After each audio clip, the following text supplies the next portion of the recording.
వైఎస్ఆర్సీపీ వీళ్ళని జాయిన్ చేసుకుందో లేదో, బోరుగడ్డ వాళ్ళని, లేకపోతే అతనితో నన్ను ఎందుకు కంపేర్ చేస్తున్నావు? పిచ్చా నీకు?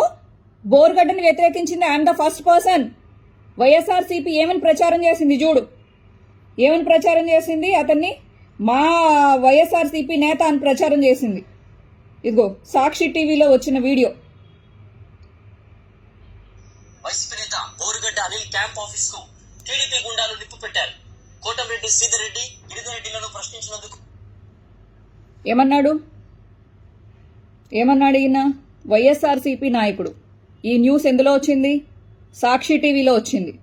అప్పుడు నేనేం చెప్పాను 2 సంవత్సరాల క్రితం వీడియోలో? టీడీపీ గుండాలు నిప్పు పెట్టి ప్రతికించారు. వైసీపీ నేత బోరుగడ్డ అనిల్ క్యాంప్ ఆఫీస్ కు టీడీపీ గుండాలు సాక్షి టీవీ.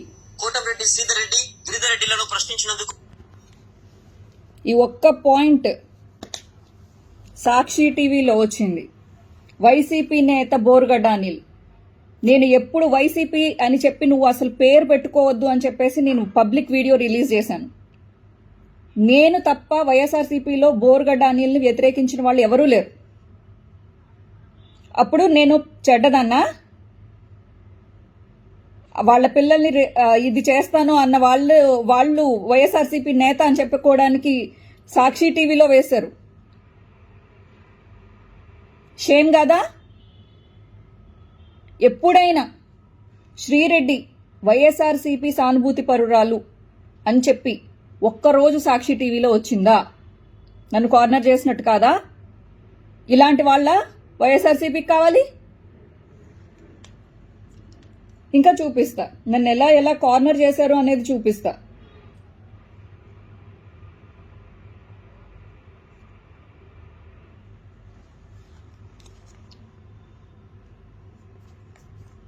ఐ డోంట్ నో మీకు కనిపిస్తుందో లేదో.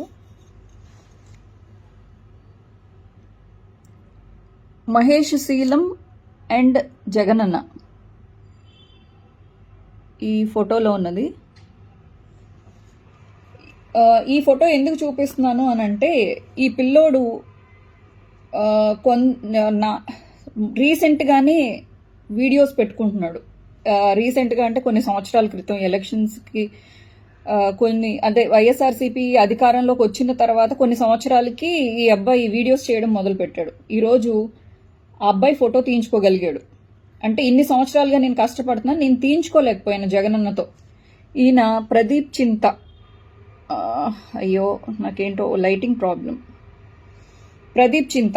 ఈయన కూడా జగనన్న గెలిచిన తర్వాత జగనన్న కోసం వీడియోలు చేస్తూ జగనన్నకి విపరీతంగా సపోర్ట్గా ఉండి అనేక సార్లు లండన్ నుంచి వచ్చి జగనన్నకి సపోర్ట్గా వీడియోలు చేసుకుంటూ అలాగే స్పీచ్లు ఇస్తూ ఆయన కూడా రాజకీయంగా ఎదగాలి అని చెప్పేసి తప్పించారు. I have respect on Mahesh Sheelam and Pradeep Chinta. వాళ్ళని నేనేం అనట్లేదు. అంటే వీళ్ళందరూ ఫోటోలు తీయించుకోగలిగారు. ఇంకొకటి, ఈవిడ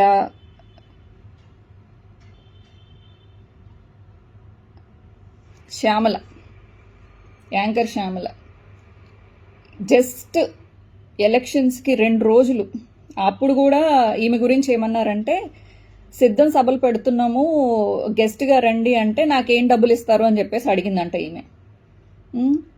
ఈమె గురించి కూడా కొన్ని ఆరోపణలు ఉన్నాయి. షికాగో సెక్స్ రాకెట్లో ఏవో అప్పట్లో మీడియాలో వార్తలు వినిపించినాయి.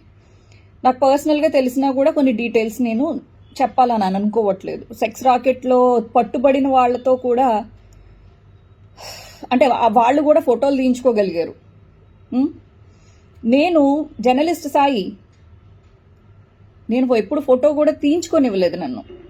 నేను ఎన్నిసార్లు ఏమండి నాకు వైఎస్ఆర్సీపీ ట్యాగ్ వేయండి, నేను ఈజీ టార్గెట్ అవుతున్నాను అని చెప్పేసి, అంటే బోరుగడ్డ అనిల్ని వైఎస్ఆర్సీపీ నేత అని అన్నారు. ఇలాంటి సెక్స్ రాకెట్లో పట్టుబడిన కొంతమందిని వైఎస్ఆర్సీపీ నేతలు అని చెప్పేసి, రిప్రజెంటేటివ్ వైఎస్ఆర్సీపీ అధికార ప్రతినిధి అని చెప్పేసి ఆర్కే రోజా గారితో ఈక్వల్గా కూర్చోబెట్టారు ఈమెని. నన్ను కార్నర్ చేసినట్టు కాదా? ఇప్పుడు నేను ఏదో భయపడి వీడియోలు చేస్తున్నాను అని చెప్పేసి అనకండి ప్లీజ్, దయచేసి. నేను లాస్ట్లో చెప్తాను నేను భయపడ్డానా, యూటర్న్ తీసుకున్నానా, లేకపోతే ఏం చేయబోతున్నాను అనేది నా డెసిషన్ అనేది నేను లాస్ట్లో చెప్తున్నాను. నేను ఒంట్లో బాగోలేదు డబ్బులు వేయండి అని చెప్పేసి అన్నానని చెప్పేసి చెప్తా. ఎందుకు ఇవన్నీ ప్రూఫ్లతోనే మాట్లాడాలి. ఈ సాయి ఇతనికి ది ట్రూత్ అని చెప్పి, జర్నలిస్ట్ సాయి 2.0 అని చెప్పి, జర్నలిస్ట్ సాయి అని చెప్పి 3 యూట్యూబ్ ఛానల్స్ ఉన్నాయి. ఇతను మాత్రం మనల్ని చెడుగా మాట్లాడి ఈయన డబ్బులు సంపాదించుకుంటాడు.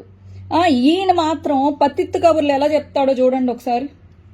ఈయన పత్తిత్తు కబుర్లు ఈయన మళ్ళీ నా గురించి మాట్లాడిన వీడియోలే 2-3 చేశాడు. 2-3 ఛానల్స్కి 2-3 చేసుకున్నాడు. ఈయన పతివ్రత పరమాణం కబుర్లు విందాం.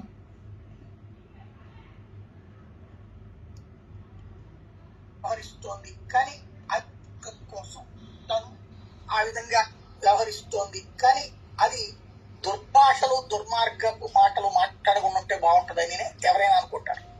కరెక్ట్. వ్యక్తిత్వ హననాలు వ్యక్తులని సాయి నువ్వే టీడీపీ వాళ్ళని గొట్టంగాళ్ళని సైకోలని ఇలా మాట్లాడిన వీడియోలు నేను తీయమంటావా?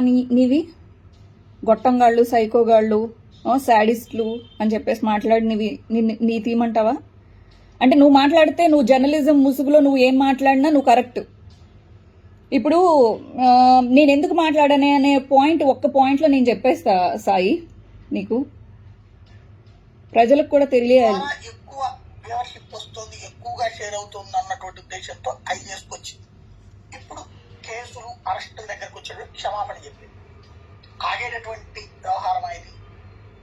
ఓకే సాయి, ఎక్కువ షేర్ల కోసం లేకపోతే ఎక్కువ డబ్బులు సంపాదించేయడం కోసం కానే కాదు. ఫస్ట్ ఆఫ్ ఆల్ నేను ఇలా చేయడం వలన, వైఎస్ఆర్సీపీని వెనకేసుకుని రావడం వలన అనేక సార్లు, ఎన్నిసార్లో తెలీదు, నాకు చక్కగా ఉండే ఆల్మోస్ట్ 1 crore ఫాలోవర్స్, మొత్తం సోషల్ మీడియా మొత్తం చూసుకుంటే 1 crore ఫాలోవర్స్లో ఓన్లీ నేను వైఎస్ఆర్సీపీని సపోర్ట్ చేసినందుకు అనేక రిపోర్ట్లు పడి నా ఛానల్స్ ఎంత ఎఫెక్ట్ అయిపోయి వచ్చే డబ్బులు కూడా రాకోకుండా నేను రోడ్డును పడ్డాను. ఎన్నిసార్లు రోడ్డును పడ్డాను, ఎన్నిసార్లు ఆర్థికంగా ఇబ్బందులు పడ్డాను, ఎన్నిసార్లు నా కుటుంబ సభ్యులతో తిట్లు తిన్నాను, ఎన్నిసార్లు థ్రెటనింగ్ ఫీల్ అయ్యాను, ఎన్నిసార్లు నేను బయటికి వెళ్ళలేకపోయాను, ఒక సామాన్య వ్యక్తిలాగా మసలలేకపోయాను. నీకు తెలుసా?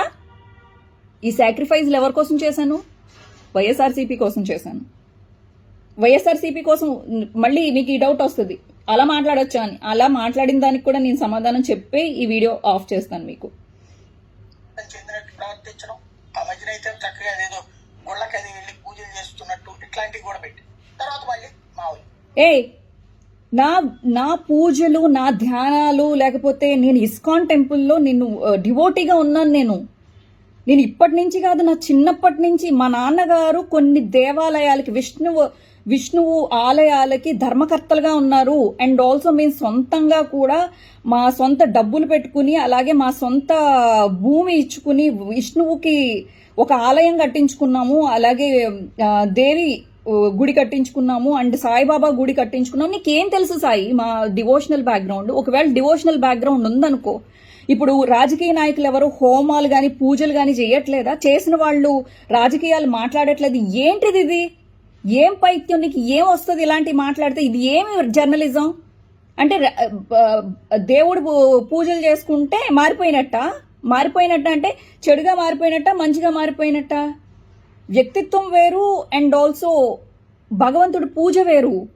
దయచేసి కొంచెం జర్నలిజం మాట్లాడేటప్పుడు ఇది వాడు. నేనే ఏదో పండితుడిలాగా నొక్కి ఆ ఒత్తులు ఇలా పలుకుతాడు, ఇలా చేస్తుంటే చాలా బాగుండేది, కానీ చంద్రబాబు నాయుడు చేసేది చాలా తప్పు అని ఆ కంట్లో ఇలా తీసుకుని అని చెప్పేసి కెమెరా ముందు ఆవలించకూడదన్న ఇంగిత జ్ఞానం ఉందా జర్నలిస్టు నువ్వు? కెమెరా ముందు ఆవలించకూడదు, నిద్ర వస్తున్నట్టు చేయకూడదు. ఇది కెమెరామెన్ ఎప్పుడైనా మేము ఏ కెమెరా ముందైనా గబిక్కిన తెల్లవారుజామున డ్యూటీలు పడినప్పుడు న్యూస్ ఛానల్స్లో జర్నలిస్టులుగా చేసేటప్పుడు, న్యూస్ రీడర్లుగా చేసేటప్పుడు కెమెరా ముందు ఆవలిస్తే మా కెమెరామెన్స్ తిట్టేవాళ్ళు, మ్యామ్ ప్లీజ్ ఆవలించకండి అని చెప్పి. అవమానం, కెమెరాకి, వృత్తికి అవమానం అది. ఎప్పుడో తెలియక ఒకసారి నేను అలా చేస్తే నాకు చెప్పినందుకు అప్పటి నుంచి నేను ఆవలించడం కానీ, కెమెరాని అపహాస్యం చేయడం కానీ అలాంటి పనులు మేము ఎప్పుడు చేయం. చాలా దండం పెట్టుకుంటాం మేము. సినిమాల్లో షూటింగ్లప్పుడు లేకపోతే ఇలా ముందు ఒకసారి కెమెరాకి దండం పెట్టుకుని, ఎందుకంటే అది వృత్తికిచ్చే ఇది. నీకు ఏం తెలుసు నీకు?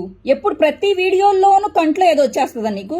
అంటే నువ్వు మాట్లాడేది ఏంటంటే నేను చెప్తా నువ్వు విను అన్నట్టు ఉంటుంది నీ యాటిట్యూడ్.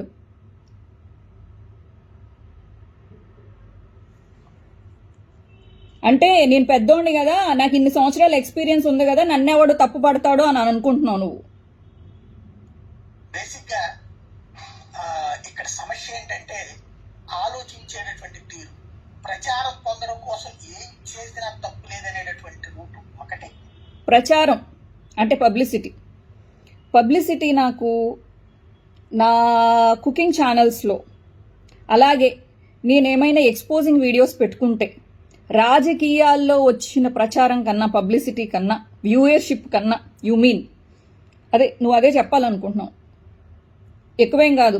అసలు వైఎస్ఆర్సీపీని సపోర్ట్ చేసుకుంటూ చేసిన వీడియోస్లో వచ్చే వ్యూయర్షిప్ చాలా తక్కువ.